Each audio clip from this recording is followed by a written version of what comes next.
Hello दोस्तों, welcome back to my channel.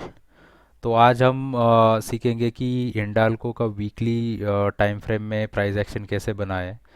तो यहाँ पे कुछ प्राइस हम रीड करने की कोशिश करेंगे कि कैसे प्राइस मूव करता है, कहाँ पे सपोर्ट है, कहाँ पे रेजिस्टेंस है, हमारा क्या टारगेट रहेगा हिंडाल्को में अगर हम बाय करते हैं, सेल करते हैं। तो हमें प्राइस एक्शन खुद ही चार्ट बताएगा कि कहाँ पे बाय करना और कहाँ पे सेल करना है। तो चलिए हम देखते हैं अभी चार्ट पे। अगर आप यहाँ पे चार्ट देखेंगे तो यहाँ पे मुझे एक सपोर्ट दिख रहा है। तो यहाँ पे अगर आप देखोगे कि यहाँ पे एक सपोर्ट है। ये सपोर्ट लगभग अराउंड 315 से 305 तक, मतलब 315 से 305 तक एक सपोर्ट है। तो लास्ट टाइम जब यहाँ से सपोर्ट लिया लेकर मार्केट ऊपर गया था, 305 से मार्केट प्राइस एक्शन बना के ऊपर गया, ऑलमोस्ट टॉप पे एक इनगल्फिंग कैंडल बना है, उसके बाद एक शार्प सेल हुआ था। तो शार्प सेल डायरेक्टली अगर सपोर्ट पे आता है डायरेक्टली, तो एक अच्छा खासा पुल बैक मिलता है हमें प्राइस एक्शन का। अगर हम देखेंगे कौन से भी चार्ट में, अगर डायरेक्टली सपोर्ट पे एक शार्प सेल या फिर एक इम्पल्सिव मोमेंटम आता है डायरेक्टली एट सपोर्ट, तो वो तुरंत उसको पुल बैक दे के एक रिएक्ट करता है। तो यहाँ पर भी वैसा ही हुआ है। ये शार्प सेल डायरेक्टली सपोर्ट पे आया, उसके बाद एक तुरंत पुल बैक लिया। लेकिन फर्स्ट पुल बैक में हम यहाँ पे कंफर्म नहीं है कि यहाँ पर बायर्स है या नहीं है। लेकिन अब अगर हम देखेंगे प्राइस एक्शन के हिसाब से, तो यहाँ पे एक अच्छा खासा बाइंग हुआ है। बाइंग होने के बाद यहाँ पे कंसोलिडेट किया, कंसोलिडेशन के बाद यहाँ पे एक छोटा सा ब्रेकआउट मिला, लेकिन ये ब्रेकआउट सस्टेनेबल नहीं था, क्योंकि यहाँ से बायर्स ने फिर से स्टेप इन किया और उस प्राइस को ऊपर लेके गए। अगर हम लास्ट 2 वीक का एनालिसिस करेंगे, तो यहाँ पे अगर हम देखेंगे लास्ट 2 वीक में, तो लास्ट वीक में एक अच्छा खासा बाइंग कैंडल हमें मिला है। तो जो हमें इंडिकेट करता है कि यहाँ पर बायर्स ऑलरेडी आ चुके हैं। तो नेक्स्ट वीक में, मतलब लास्ट वीक में अगर हम देखेंगे कि यहाँ पे सेलर्स ने ट्राई तो किया मार्केट को प्राइस को नीचे लाने के लिए, लेकिन यहाँ पर अगर हम कैंडल देखेंगे तो बाइंग प्रेशर ज़्यादा होने के कारण प्राइस ऊपर ही क्लोज हुआ है, लगभग अराउंड 429 के आसपास। तो यहाँ पे अभी कंडीशन क्या हो सकता है, कहाँ पर हम बाय कर सकते हैं और कहाँ पे सेल कर सकते हैं। तो यहाँ पे जिस तरह प्राइस एक्शन दिख रहा है इंडल्को में, तो यहाँ पे हम सेल करने का तो अभी नहीं सोचेंगे। तो यहाँ पे बाइंग अच्छा अपॉर्चुनिटी मिल सकता है, और वो हमें मिल सकता है यहाँ पर। अगर मैं एक लाइन ड्रॉ करूँगा तो एक रेजिस्टेंस लाइन बनेगा लगभग अराउंड 448 के अराउंड और 450 के अराउंड एक रेजिस्टेंस है।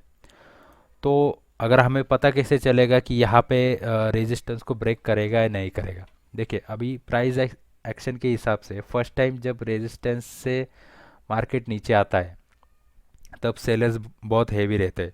लेकिन यहाँ पे अगर देखेंगे कि सेकंड टाइम यहाँ पे थोड़ा टाइम स्पेंड किया है मार्केट ने, कंसोलिडेशन किया है, उसके बाद थोड़ा नीचे आया था। तो यहाँ पे मल्टीपल टाइम्स अगर किसी रेजिस्टेंस को प्राइस हिट करता है, तो वो रेजिस्टेंस वीक बन जाता है। मतलब अभी हायर चांसेस है कि ये रेजिस्टेंस ब्रेक करेगा। तो लास्ट 2 वीक से प्राइस एक्शन भी हमें यही बता रहा है कि यहाँ पे बायर्स स्टेप इन हुए हैं, और यहाँ पर बाय सेलर्स ने तो ट्राई किया, लेकिन वो ज़्यादा प्राइस को नीचे नहीं लेके आए, बायर्स ने उसको ऊपर ही क्लोज किया। तो अगर नेक्स्ट वीक में या अपकमिंग वीक में अगर ये बायर्स एक कैंडल यहाँ पे बनाते हैं और वो 450 के अबव क्लोज कर देता है ये कैंडल ऑन वीकली बेसिस, तो यहाँ पे हम इन्वेस्टिंग स्टार्ट कर सकते हैं। यहाँ पे हम इंडल्को को बाय कर सकते हैं। तो बाय करने के बाद स्टॉप लॉस हमारा लगभग अराउंड 450 के आसपास अगर हम बाय करेंगे, तो आप अगर मतलब कम स्टॉप लॉस लेना चाहते हो, तो उसी कैंडल का हम लो को स्टॉप लॉस मान के चल सकते हैं, क्योंकि वो ब्रेकआउट कैंडल रहेगा। अगर ब्रेकआउट फेल भी हो जाता है तो आपका ज़्यादा लॉस नहीं होगा। तो इसलिए स्टॉप लॉस मैंडेटरी रहेगा। जो सेम कैंडल का आप, अगर ये ऐसा कैंडल एक फॉर्म होता है अपकमिंग वीक में, तो 450 के अराउंड, तो इसी सेम कैंडल का लो स्टॉप लॉस देके हम उसको राइड कर सकते हैं। तो यहाँ पे अगर देखेंगे कि इसका टारगेट कहाँ तक हो सकता है, तो अपकमिंग वीक्स में पहला तो 450 के अबव हम बाय करेंगे। उसके बाद इसका टारगेट लगभग अराउंड, फर्स्ट टारगेट रखेंगे 500, जो कि यहाँ पे अगर देखें कि रेजिस्टेंस तो नहीं है, लेकिन 500 एक साइकोलॉजिकल लेवल है, जो कि उसके अपने आप में ही, अगर साइकोलॉजिकल लेवल देखेंगे, अपने आप में ही एक सपोर्ट और रेजिस्टेंस रहता है। तो अगर हम ऊपर से नीचे आ रहे हैं, मतलब जैसे 580 से अगर 500 आ रहे हैं, तो वो as 500 as a support act कर सकता है।